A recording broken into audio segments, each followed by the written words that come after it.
Hi everyone, Aaron here for Zollotech, and I wanted to show you some of the basics of the camera on an iPhone. Now that might sound pretty simple or basic, but there are some really neat things that it will do, and you may not know about them. So I've had some requests to show them some more information regarding the camera, so I thought I'd show you that. So the first thing we want to do is go into the camera app. That's pretty basic and straightforward.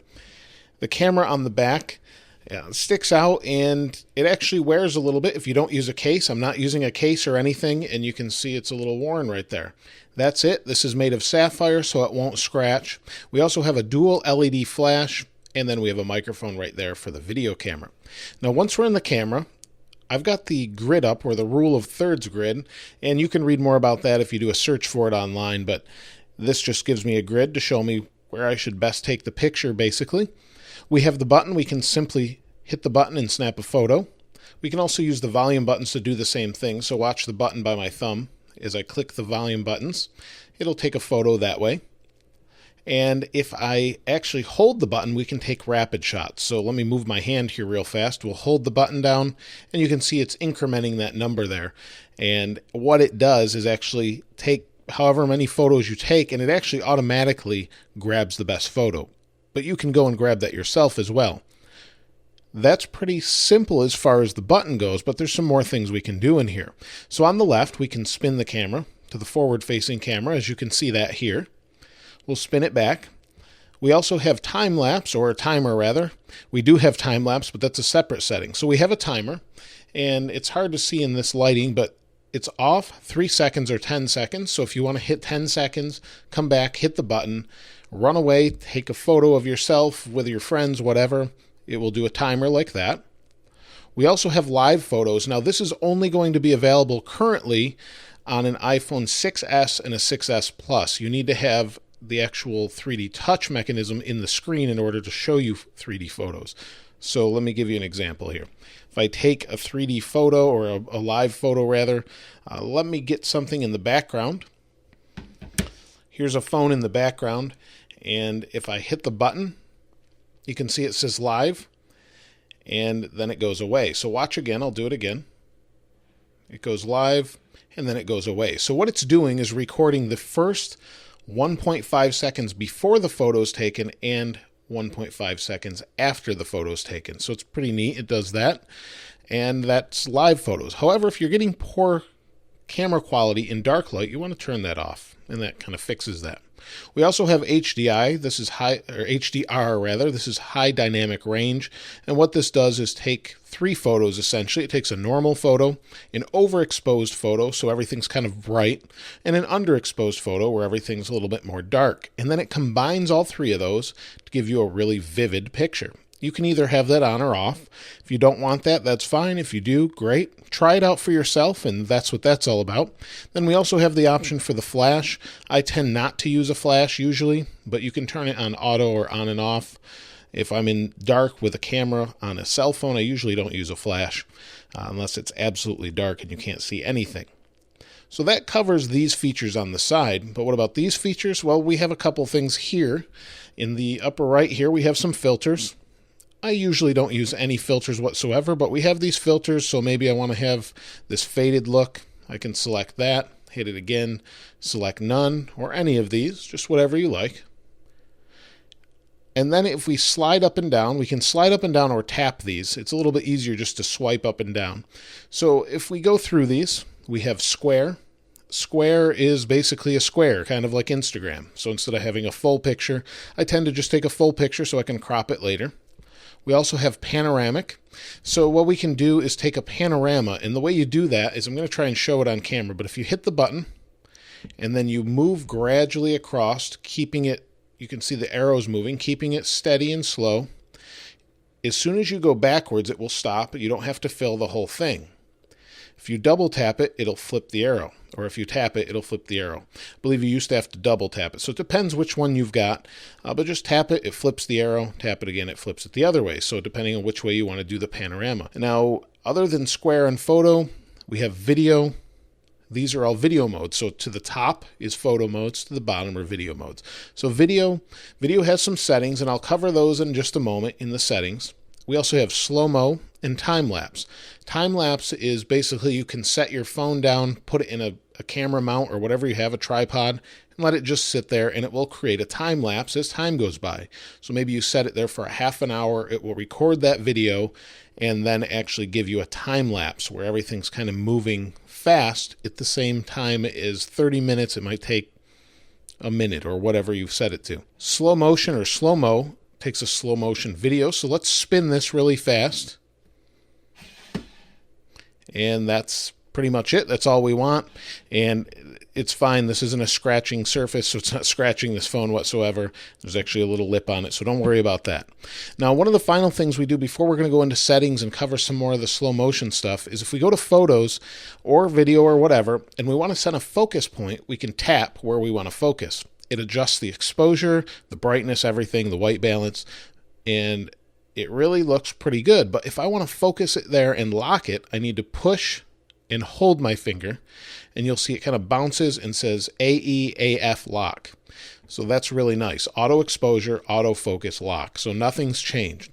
Now the other thing we can do is slide up and down. So if we push our finger down, slide up, we can make it a little bit brighter if we want, or a little bit darker if we want.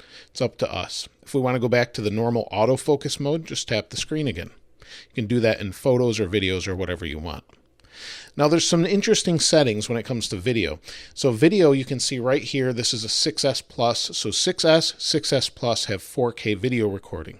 Depending on the iPhone you have, it's going to have different features. Now what we want to do is go to our settings. So find your settings on your home screen. And under settings, scroll down until you get to photos and camera. Under photos and camera, scroll down again.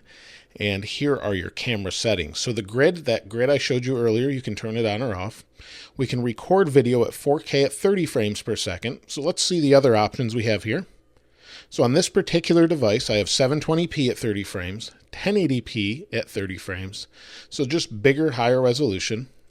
1080p at 60 frames, which I actually am recording this video in, so it's really very smooth when you see it. It may be too smooth for some. And 4K at 30 frames per second. So 4K is super high resolution, and you may or may not want that, but you've got all these different options. So I normally record on 1080p 60. You may like 1080p 30. I really see no reason to do 720p 30 frames per second unless you need that for a specific reason. You can always crop it and edit later if you wanted to use that. We'll go back. And under slow motion, this is also changed for the 6S and 6S Plus. If we go into slow-mo, we've got two different variations. We have 1080p at 120 frames a second or 720p at 240 frames per second. So we've got those options as well. It's up to you what you want to use, but those are here. They're not located in the camera app for some reason. They're located in settings. So if I change this and go back, you'll see I have that option for 240 frames. Let me go back here. We'll go back to the camera. And if I go to slow-mo, in the upper right, it tells you what you're doing, or lower right, whatever way you're holding it. But this is 120 frames per second, so that means it's in 1080p. Now, the last thing I wanted to show you is maybe you took a slow-mo video and you want to know how to change it a little bit. So let's go into our videos and photos. And the quick way to do that, if you saw that, is if you're in the camera, just hit the button down here. And you've got your photos and videos. Here's the video where it was actually slow-mo. We'll hit play and we'll watch it here for a second. See, it spins really slow, and that's not real time. Now maybe we want to change that a little bit. Let's go back. What we can do is edit this. So these are just your trash and share buttons, but let's edit. And in the edit, what it's doing here is right here, these two lines is where everything slows down. So maybe I only want it to slow down in the first portion of the video. I can do that. So just tap and move this portion. That means it'll only slow down right there and the rest will be fast. I can move it here. I can get rid of it if I just slide everything to the left. I can even crop the video or shorten the video down here rather by dragging here. These little arrows, if I grab one, I can shorten the video like that. Pretty simple. So if I want to shorten the video, I can shorten it. Play will preview it. That's full speed. And that's it. Now, if I don't want to save any of these, I can just hit cancel. Let's go to edit one more time. And right here, we have these three dots. This is a menu. and we go into the menu and it lets us share things. In some places it will have more than that. In this particular case, it's just sharing it to iMovie where you could edit the video even more. So maybe I want to just change the slow motion to right here. We'll hit play, see what it looks like. Oh, this is actually the playhead. We can move it back and play, and it will speed back up. Let's go into my photos one more time, and let's see what kind of other photos we have here. Here you can see it says burst photos, 21 photos. If I tap on this and hit select, select will actually show me all of those different photos, and I can pick which ones I want. You can delete them altogether in the Photos app, but that's pretty much it as far as that goes. Just let you select what you want. So we could select a couple of them or whatever we want to do with them. Keep everything, keep only 2 favorites. Now finally we have some more options for photos we've taken. Let's see if I can, let's just take a quick photo here. Take that. And if we want to edit this, we can edit it. So we go to edit in the upper right. And here on the right, we have some more options. So this is only for photos, and video editing is separate. This is a magic wand. This will make it look as good as possible based on what the software knows how to do. You can use it or you don't have to use it. This will help you rotate the photo. You can rotate like this. Just grab the dial and rotate. You can rotate the photo altogether 90 degrees. And you can crop by pulling in like this. We can move this around a little bit, get what we want right here. And that's it. And we can hit done. So that's that little option there. We'll go back to edit. We also have the filters again. We can change the light, the color, the black, and change it to black and white. We can also change more things here depending if you have different photo apps here. So I have Pixelmator. I can bring it over to Pixelmator and edit it there as well. So that's pretty much everything you have. I'll revert back. It's pretty much everything you have in the original iPhone photo app, and then you can just share, favorite it, or whatever you want. That's pretty much it. I hope I covered most of it for you, but if you have any additional questions, let me know in the comments below. If you haven't subscribed already, please subscribe and like. As always, thanks for watching. This is Aaron. I'll see you next time.